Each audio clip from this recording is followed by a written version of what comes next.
जय श्री राम। शंखनाद में आपका स्वागत है। शुवेंदु अधिकारी के पीए चंद्रनाथ रथ की हत्या के मामले में जैसे जैसे जांच आगे बढ़ रही है तो नई चीजें सामने आ रही हैं। इसमें बांग्लादेश लिंक भी सामने आया है और अभिषेक बनर्जी का नाम भी इससे जुड़ा है। आरोप उनके ऊपर भी लग रहे हैं।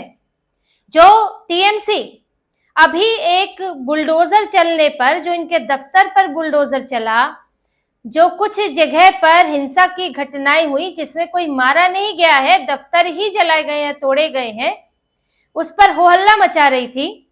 आज एक इतनी बड़ी घटना होती है। शुवेंदु अधिकारी जो कल को सीएम बनने जा रहे हैं, उन्हीं का नाम सबसे आगे चल रहा है। उनके पीए को गोलियों से भून दिया जाता है, मार दिया जाता है और एक प्री प्लान्ड मर्डर उनका होता है, जिसके लिए पहले से तैयारी चल रही थी, जिसमें शार्प शूटर इस्तेमाल किए गए, जिसमें गाड़ियां, बाइक इस्तेमाल हुई और बहुत ही सुनियोजित तरीके से उनकी हत्या कर दी गई। इस पर टीएमसी में चुप्पी छाई है। अब इसमें ये लोग हिंसा खत्म करने की बात नहीं करेंगे, क्योंकि अब उस पक्ष का मरा है ना, बीजेपी में से मरा है, तो इनको तो अब इसमें इन्हें तकलीफ नहीं होती है। जैसे कि हर बार चुनाव के बाद ये लोग हिंसा करते थे और बीजेपी के कई नेता कार्यकर्ता जो है मारे जाते थे या उन्हें घर छोड़ना पड़ता था। लेकिन अब क्योंकि ये हत्या देखिए, इसके बाद अगर ममता बनर्जी की सरकार होती तो बात अलग थी, लेकिन अब तो बीजेपी की सरकार है और अब जब इसमें जांच हो रही है और बहुत ही गंभीर तरीके से हो रही है, सीआईडी सीधे सीआईडी इसकी जांच कर रही है, ना कि पश्चिम बंगाल की पुलिस, और पोस्टमार्टम हो चुका है, चश्मदीदों के बयान लिए जा चुके हैं और जो भी शुरुआती प्रक्रिया होती है वो पूरी हो चुकी है। अब इसमें देखिए बांग्लादेश का नाम आया और जब राजनेताओं के बयान आए तो उसमें अभिषेक बनर्जी का नाम आया। बांग्लादेश का नाम कैसे आया है? जो चश्मदीद हैं, जो वहां पर जिन्होंने होते देखा, उन्होंने बताया कि एक कार भी पीछा कर रही थी। वो कार जो है साइड से निकलकर सामने आई और दोनों तरफ से बाइक सवारों ने घेरा और गोलियां चला दी। अब इनमें से जो बाइक सवार थे वो बांग्लादेश बॉर्डर की तरफ भागे हैं। देखने वालों ने कहा है कि वो बाइक लेकर उस तरफ भागे और जैसे कि जांच हो रही है, जिसमें जो कार है उसका नंबर मिला, सिलीगुड़ी में वो किसी की कार है और उसने इसको OLX पर बेचा था और किसी ने उसी का नंबर इस्तेमाल किया है। इसमें कार उनकी नहीं है, लेकिन नंबर जो है उनकी कार का यहाँ इस्तेमाल किया गया है, तो फर्जी नंबर प्लेट इस्तेमाल हुआ है। और जिन्होंने मारा है वो अभी तक उनका ट्रेस नहीं मिला है।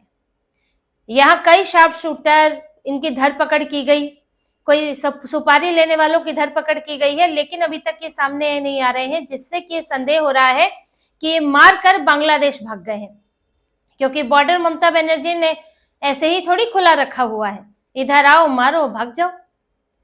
तो यहाँ ये है कि बांग्लादेश से शूटर ऑर्गेनाइज किए गए होंगे, प्लानिंग यहाँ हुई है और उन्हें इधर मारा गया। ये एक थ्योरी चल रही है। हो सकता है कि शूटर बंगाल के ही हों और जिसने सुपारी दी वो भी वहीं का हो। अब इसमें देखिए अभिषेक बनर्जी कैसे फंस रहे हैं। बीजेपी के नेता हैं, पूर्व सांसद हैं अर्जुन सिंह। उन्होंने खुलेआम मीडिया के सामने उन्होंने बयान दिया है कि इस हत्या में अभिषेक बनर्जी का हाथ है, क्योंकि अभिषेक बनर्जी ऐसा आदमी है कि वो हार बर्दाश्त नहीं कर पाता और वो अंत में बदला लेके छोड़ता है। उन्होंने एक मानसिक रूप से विक्षिप्त व्यक्ति का कहानी बताई कि उसने अभिषेक बनर्जी को एक थप्पड़ मार दिया था, तो 7 साल बाद ही सही उसकी हत्या करवाई। अब ये सब आरोप है, करवाई नहीं करवाई वो नहीं जानते, लेकिन ये सब आरोप है अर्जुन सिंह ने लगाए हैं। उनका अल्टीमेटली ये कहना है कि वो जो है, क्योंकि ये लोग हार गए हैं और इससे सबसे ज्यादा अभिषेक बनर्जी के करियर को नुकसान हुआ है, क्योंकि ममता बनर्जी 3 बार मुख्यमंत्री रह चुकी। बहुत होता तो एक बार और रहती या फिर बीच में ही अभिषेक बनर्जी को सत्ता दे देती। अभिषेक बनर्जी की ताजपोशी का समय आ रहा था, लेकिन इससे पहले ही ममता बनर्जी हार गई और अब हाल ये है कि अभिषेक बनर्जी को पार्टी के अंदर से ही विरोध का सामना करना पड़ रहा है। विधायक उनके खिलाफ बोल रहे हैं, उन पर हार का ठीकरा फोड़ रहे हैं। तो इससे सबसे ज्यादा गुस्सा और नाराजगी अभिषेक बनर्जी में थी और धमकियां भी वही दे रहे थे कि एक बाप की औलाद है तो 4 मई की शाम को आकर दिखाना, बीजेपी वालों को बोल रहे थे, क्योंकि उसके बाद तो इनकी गुंडागर्दी चलती अगर ये जीत जाते तो। अब अगर टीएमसी हार गई है तो नुकसान भी उनका हुआ है और इसका बदला उन्होंने किससे लिया? जैसा कि अर्जुन सिंह का कहना है कि चंद्रनाथ रथ जो हैं उन्होंने भवानीपुर में बहुत अहम भूमिका निभाई थी। अब शुभेंदु अधिकारी को हाथ लगाना तो और मुश्किल हो जाता, सुरक्षा भी होती है। चंद्रनाथ उनके पास सुरक्षा उस वक्त नहीं थी, रेकी की जा रही थी और उनके ऊपर हमला कर दिया गया। अब अगर वाकई ऐसा है जैसा कि इनका कहना है, अर्जुन सिंह का ये भी कहना है कि कई पुलिस वाले जो इस तरह की टारगेट किलिंग को अंजाम देते हैं अपने राजनीतिक आकाओं के कहने पर, वो भी ऐसे कई पुलिस वाले अभिषेक बनर्जी के संपर्क में हैं। यानी कि देखिए, ममता बनर्जी की सरकार थी तो क्या पुलिस और क्या टीएमसी दोनों एक ही हो गए थे। कई बड़े बड़े डीसीपी डीजीपी जो है वो ममता बनर्जी के चहेते बताए जाते हैं, जो टीएमसी के लिए ही काम कर रहे थे। तो यहाँ अब शार्प शूटर क्या बुलाओ, पुलिस वालों को ही दे दो, वो भी तो जानते हैं गोली चलाना, और उसके बाद जांच भी उन्हीं को करनी है। तो ये सब हुआ करता होगा या हुआ नहीं हुआ, लेकिन अब अर्जुन सिंह तो यही बातें कह रहे हैं। अब जांच जैसे जैसे आगे बढ़ेगी, और क्योंकि बीजेपी के लिए ये सिर्फ एक अपराध की घटना नहीं है, कोई वारदात नहीं है, ये एक इज्जत का सवाल भी है। आपकी सरकार बनी, आपकी सरकार के एक बड़े नेता के पीए को सरेआम मार दिया जाता है। ये चेतावनी है, ये एक तरह की चेतावनी है कि हम अभी खत्म नहीं हुए हैं और हम भी उसी बराबर से टक्कर देंगे। और अगर जैसे कि होता है ना कि बीजेपी वाले अगर किसी दूसरी पार्टी का व्यक्ति होता है उसको इसीलिए टीएमसी वाले पीट देते हैं कि तुम दूसरी पार्टी के लिए क्यों काम कर रहे हो, तो वही बात है कि बीजेपी के लिए काम करोगे तो मारे जाओगे, हम मार देंगे।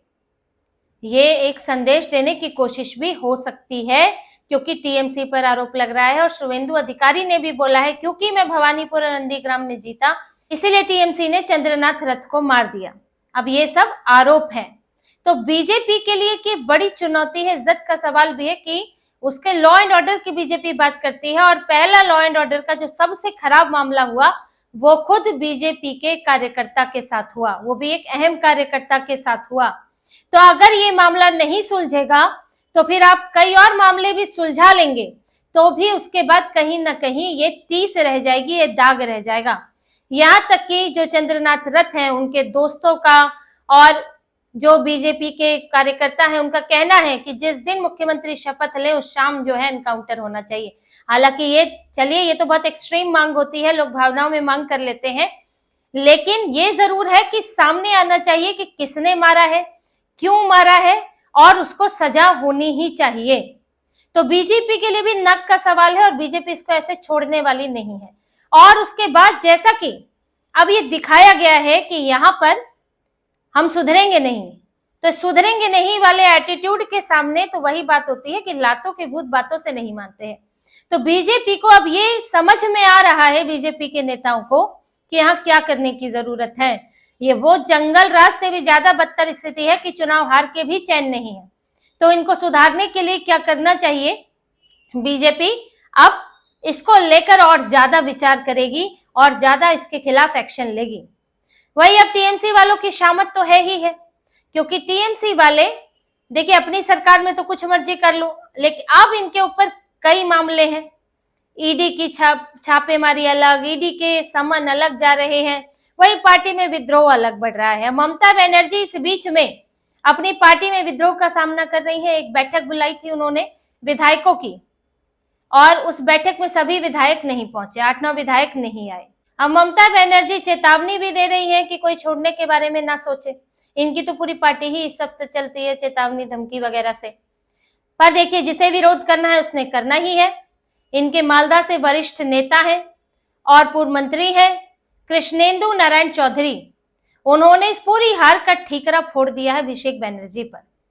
उन्होंने कहा कि इसके लिए पूरी तरह वही जिम्मेदार है। उन्होंने पार्टी को एक कॉरपोरेट कंपनी बना दिया था, एक राजनीतिक पार्टी की बजाय, एक राजनीतिक संगठन की बजाय हम कॉरपोरेट कंपनी बनकर रह गए थे।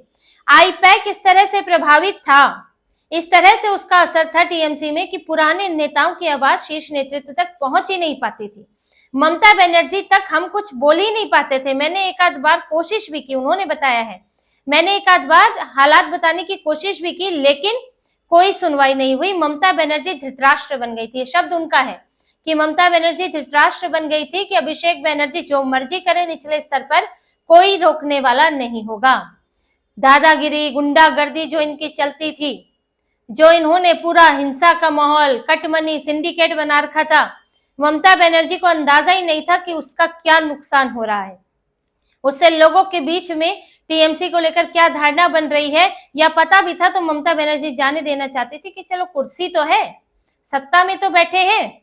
और अभिषेक बनर्जी ये सब देख रहे थे, तो उन्होंने सीधे सीधे अभिषेक बनर्जी को जिम्मेदार ठहराया है कि वही हार के जिम्मेदार है, वही पार्टी को इस स्तर पर ले आए हैं।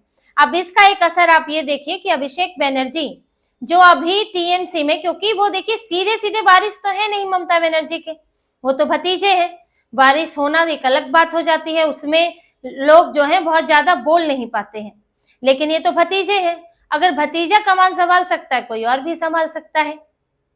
तो अभिषेक बनर्जी की कुर्सी भी खतरे में है कि जो उन्होंने टीएमसी के, जैसे कहा जाता है कि सीएम इन वेटिंग भी कहा जाता था उन्हें, तो टीएमसी पूरी तरह उन्हीं के हाथ में आने वाली है। सीएम वही बनने वाले थे, ममता बनर्जी सत्ता में रहती तो वही होता।